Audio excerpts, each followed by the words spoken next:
నమస్తే, welcome to our channel. నేను మెస్సిరి. జగన్మోహన్ రెడ్డి గారు ఈ మధ్య ప్రచారంలో బ్రేకుల మీద బ్రేకులు తీసుకుంటున్నారు. ఈ రోజు కూడా తన ప్రచారానికి బ్రేక్ ఇవ్వడం జరిగింది. దీంతో సజ్జల గారి మైండ్ బ్లాక్ అయిపోయింది. ఇంతకీ అసలు తాడేపల్లి ప్యాలెస్లో ఏం జరుగుతుంది? సో ఈ అంశాన్ని మనకి వివరించడానికి మనతో పాటు ఉన్నారు ప్రముఖ సీనియర్ జర్నలిస్ట్ జగదేవ్ గారు. నమస్కారం సార్. నమస్తే సార్, ఇప్పుడు చూస్తున్నట్టయితే జగన్మోహన్ రెడ్డి గారు దాదాపు అంటే ఏంటంటే ప్రతిసారి తను ప్రచారం చేస్తుంటే ఒకరోజు బ్రేక్ తీసుకుంటున్నారు. మొన్న బ్రేక్ తీసుకున్నారు, అంతకుముందు బ్రేక్ తీసుకున్నారు, అండ్ ఈ రోజు కూడా మన బ్రేక్ తీసుకున్నారు. అసలు ఎందుకు ఈ బ్రేక్లు తీసుకుంటున్నారు? మామూలుగా అయితే ప్రచారం అంటే కొనసాగిస్తారు, ఎట్లయినా కూడా జనాల్లోకి వెళ్ళాలి అని చెప్పేసి అనుకుంటారు. కానీ ఈయన మాత్రం బ్రేకులు తీసుకుంటున్నారు, తాడేపల్లి ప్యాలెస్లో మీటింగ్లు పెడుతున్నారు.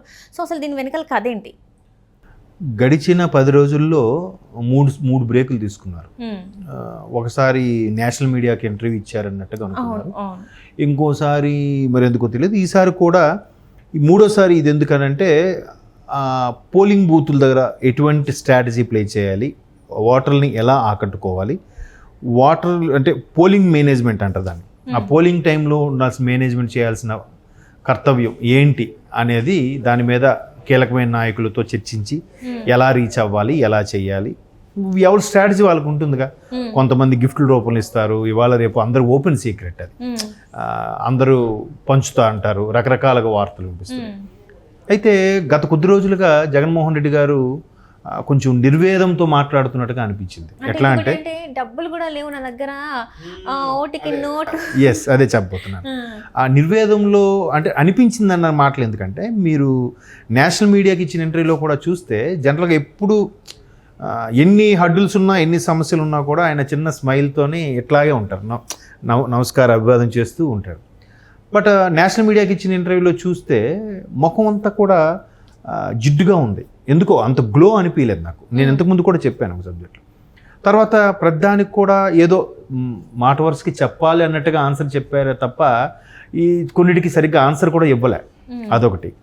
నెక్స్ట్ మీరు అన్నట్టు నా దగ్గర డబ్బులు లేవు, అది పెద్ద జోక్ అనుకోండి, అది పక్కన పెడితే డబ్బులు ఎవరిచ్చినా తీసుకోండి, బట్ మీకు అనిపించింది వెయ్యండి అని చెప్పడం అంటే ఒక వేదాంత ధోరణిలో మాట్లాడినట్టుగా అనిపించింది అట్లాంటి మాటలు. సో ఇప్పుడు కూడా మూడోసారి బ్రేక్ వేసి పోలింగ్ మేనేజ్మెంట్ అనడం. మొన్న కూడా ఒక సందర్భంలో ఇలాగా మాట్లాడారు, అధికారులు ఒక్కొక్కరుగా చేయి జారిపోతుంటే వాళ్ళకి ఎన్నికలు ఎందుకో సజావుగా సాగుతాయి అనిపించట్లేదు. అంటే ఆయన నమ్ముకున్న అధికారులు ఉంటే మాత్రం సజావుగా సాగేవా అంటే అట్లనే ఉంది కదా మీనింగ్. ఎస్, మరి అదే అంటుపోతున్నాను. ఇప్పుడు ఆయన ఎవరైతే అధికారులను ఆయన తెప్పించుకున్నారో, పర్టికులర్గా ఆ సామాజిక వర్గం అధికారులే అందరూ ఎక్కువగా 198 మంది వాళ్ళే ఉన్న సందర్భంలో ఇప్పుడు మరి ఒక్కొక్కరుగా వెళ్ళిపోతుంటే సజావుగా సాగవేమో అనే అనుమానం వ్యక్తం చేయడం. మరి ఇంతకుముందు సజావుగా సాగలేదా? సజావుగా సాగకుండానే మీరు ముఖ్యమంత్రి అయిపోయారా? సజావుగా సాగకుండానే 150 సీట్లు వచ్చాయా? అప్పుడు నిజంగా అప్పుడు ఎన్నికల ముందు అధికారులు మార్చేసి టీడీపీ ఇవన్నీ కానీ చేసుంటే, ఏదో ఫేవర్గా చేసుంటే ఈ టీడీపీ వచ్చి ఉండేదిగా. 2019లో కూడా అలా చేయలేదు కదా వాళ్ళు.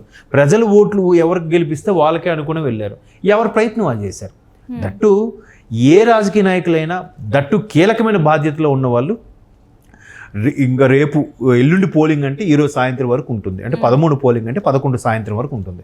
11 సాయంత్రం వరకు కూడా నిద్రాహారాలు మాని చేస్తారు.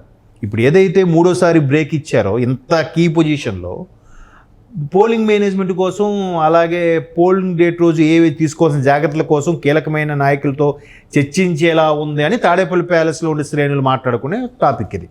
అందుకే మా అధినేత మరొకసారి బ్రేక్ తీసుకున్నారు అన్నట్టు చెప్తున్నారు. జనరల్గా ఏం చేస్తారు, ఏ నాయకులైనా పొద్దు నుంచి సాయంత్రం వరకు రెస్ట్లెస్గా రాత్రి 9-10 అయినా సభలు నిర్వహించి నైట్ సరిగ్గా పడుకోకుండా మిడ్ నైట్ కీలకమైన వ్యక్తులతో కూర్చొని ఏంటి అదిలా జరిగారా, ఇక్కడ జరిగిందా, నెక్స్ట్ సభ ఏంటి, రేపు ఎక్కడ మాట్లాడాలి, రేపు ఏ అంశాల మీద మాట్లాడాలి, ఎక్కడెక్కడ ప్రతిపక్షాల మీద తిప్పు కొట్టాలా అని దాని మీద మాట్లాడుకుంటారు కదా. అట్లా కాకుండా కంప్లీట్గా బ్రేక్ ఇచ్చేందుకు మాట్లాడుకుంటున్నారు. అండ్ ఇక్కడ ఇంకొకటి కూడా ఉంది ఏంటంటే, ఇంక ఇదే లాస్ట్ ప్రచారం. ఎందుకంటే 11 తారీఖు వరకు ప్రచారం చేసుకోవచ్చని మనకి ఉంది. 11 సాయంత్రం 5 గంటల వరకు ఉంది కదా. సో ఇంతే, ఇంకా ప్రచారం కూడా చెయ్యరు అని చెప్పేసి వినిపిస్తుంది. ఆయన డెసిషన్ కూడా తీసుకున్నారు అన్నట్టు కూడా మనకు వార్తలు వస్తున్నాయి. ఎందుకు మరి ఆ ఉన్న గడువును కూడా ఎందుకు ఆయన సజావుగా యూజ్ చేసుకోలేకపోతున్నారు? అదే అనిపిస్తుంది. అదే నేనేమంటున్నానంటే, ఒక నిర్వేదం వచ్చేసింది మనకి. ఇంకా అవ్వదు, ఎంత ప్రయత్నం చేసినా సరే గెలిపోవటంలో దైవాధీనం, మనం ఎంత ప్రయత్నం చేసినా అయ్యే పరిస్థితిలో కనబడడం లేదు. ఇప్పుడు అదేదో సినిమాలో పవన్ కళ్యాణ్ గారి డైలాగ్ ఉంటుంది, ఎంత సమస్య వచ్చినప్పుడు ఎంత బాధపడితే అంతే బాధపడచ్చు, ఆ సమస్య సాల్వ్ అవుతుందంటే. ఎంత సమస్య వచ్చింది, అది ఎంత బాధపడినా ఆ సమస్య సాల్వ్ అవుతున్నప్పుడు బాధపడే ప్రయోజనం ఏంటి? అలాగే ఎట్లాగూ ఈ గెలవమని తెలిసినప్పుడు, ఎలాగూ ప్రతిపక్షంలో కూర్చుంటామని తెలిసినప్పుడు ఇంక ఇవాళతో ఆపేస్తే ఏంటి, 5-11 తేదీ సాయంత్రం వరకు ప్రచారం చేస్తే ఏంటి అని ఒక నిర్వేదనకు వెళ్ళిపోయారేమో అని నేను అనుకుంటున్నాను.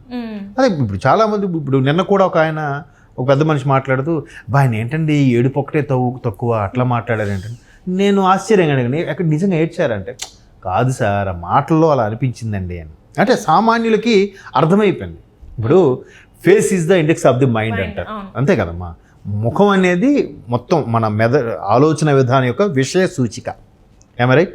సో ఇప్పుడు కాదు, ఎప్పుడైతే అమిత్ షా గారితోని ఒకవైపు బాబు గారు మాట్లాడుతున్న మీటింగ్లో ఉన్నప్పుడు, నెక్స్ట్ డే మళ్ళీ పవన్ కళ్యాణ్ గారు పిలిపించుకున్నప్పుడు, అదే సమయానికి జగన్మోహన్ రెడ్డి గారు ఢిల్లీలో ఉన్నారు, మోదీ గారితో అపాయింట్మెంట్ అయ్యి బయటకు వచ్చినప్పుడు సరిగ్గా మన పివి నరసింహరావు గారికి భారతరత్న ప్రకటించిన టైంలో మరి బయటికి రాగానే ఎందుకో ఫేస్ తెలిసిపోతుంది కదా, అప్పుడే ఎందుకో మీడియా మిత్రులతో సరి మాట్లాడడానికి నచ్చలేదు.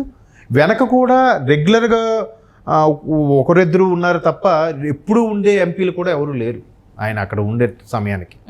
సో మేబీ ఎన్నికల హడావిడి అనుకున్న లేకపోయి ఉండొచ్చు, కానీ అప్పటి నుంచి కూడా మనము ఖచ్చితంగా మన వైపు ఏదో కుట్ర జరుగుతుంది, మీ బిడ్డ ఒక్కడైపోయాడు, మీ బిడ్డ మీదకి అందరూ ఉసుగొలుపుతున్నారు, మీ బిడ్డ మీరు లబ్ధి పొందితేనే చెయ్యండి, మీరు లాభపడ్డారంటేనే చెయ్యండి అని ఒకటి కాదు. దానికి మళ్ళీ ఎట్లా క్రియేట్ చేశారు, వైజాగ్ క్యాన్వాసింగ్కి వెళ్ళినప్పుడు కూడా మీరు ఖచ్చితంగా బీజేపీకి తక్కువ సీట్లు రావాలని కోరుకోండి, మిగతా మనకు వస్తే అంటే వీళ్ళు కూటమిలో ఉన్నారనే విషయం కూడా మర్చిపోయి, ఏది టీడీపీ జనసేన కూటమిలో ఉన్నాయనే విషయం కూడా మర్చిపోయి, మనకు కానీ ఎక్కువ వస్తే మరలా బీజేపీని పాముకోనో లేదా బతిమాలుకోనో అట్లో వెళ్ళిపోదామనే ఆలోచన ధోరణిలో ఉన్నారంటే ఎంత నిర్వేదము, ఎంత నిరాశల్లో ఉన్నారో ఒకసారి అర్థం చేసుకోవచ్చు, అంతే కదా. సో అట్లాంటి నేపథ్యంలో అక్కడ ఢిల్లీ వెళ్ళినప్పుడు కూడా ఏదైతే ఘటన, అదే సరిగ్గా అపాయింట్మెంట్ ఇవ్వలేదో, లేదా ఇచ్చిన తర్వాత కూడా త్వరగా ముగించేశారో, లేదా అప్పటికే టీడీపీ జనసేనతో కూటమిలో ఉన్నామని చెప్పి బీజేపీ ప్రకటించిందో తెలియదు, కానీ మొత్తానికి ఎక్స్ప్రెషన్ అప్పుడు చూసాం. నిన్న నేషనల్ మీడియాలో కూడా అదే చూసాం. ఇప్పుడు మీరు చెప్తున్న దాని ప్రకారం చూస్తుంటే ఇంకా 11 సాయంత్రం వరకు, అంటే ఈరోజు 8-9 తేదీలో ఉన్నాం, ఇట్లో ఉన్నాం, అంటే ఇంకా 8 వదిలేస్తే 9, 10 3 రోజులు ఉంది. 3 రోజుల్లో నాకు తెలిసి కనీసం తక్కువ 6 సభలే నిర్వహించుకోవచ్చు, 6 నియోజకవర్గాల్లో 6 సభలు నిర్వహించుకోవచ్చు, అంతే కదా. ఈ నియోజకవర్గాలకి వెళ్ళినప్పుడు కూడా ఒక్క ఓటు, ఒక్కొక్క గ్రామానికి ఒక్క ఓటు వేసుకున్నా 100 ఓట్లైనా రావా అనే ఒక చిన్న ఆశ ఉంటుంది కదా, ఆ ఓటింగ్ పర్సంటేజ్ని పెంచుకుందామని ఉంటుంది కదా. అలాగ లేకుండా మళ్ళీ బ్రేక్ ఇచ్చేసి కీలకమైన టైంలో పోలింగ్ రోజు అనుసరించాల్సిన వ్యూహాన్ని 12వ తేదీ కూడా చేసుకోవచ్చు కదా, మధ్యలో ఒక రోజు గ్యాప్ ఉంది కదా. పోలింగ్ రోజు నిజంగా ఏ వ్యూహాలు పన్నాలి, పోలింగ్ మేనేజ్మెంట్ ఎట్లా చేయాలి, మన వాళ్ళని ఎట్లాగా అలర్ట్గా ఉండనివ్వాలి అనే విషయంలో 12 కూడా మాట్లాడుకుంటే 12 రెస్ట్ కదా కంప్లీట్గా. 11 సాయంత్రం అయిపోయాక మళ్ళీ 13 ఉదయం కదా 7 గంటలకు ఎంతకో పోలింగ్ స్టార్ట్ అవుతుంది. ఈలోగా 1 డే గ్యాప్ ఇస్తుంది కదా, గ్యాప్ ఇచ్చింది ఎలక్షన్ కమిషన్.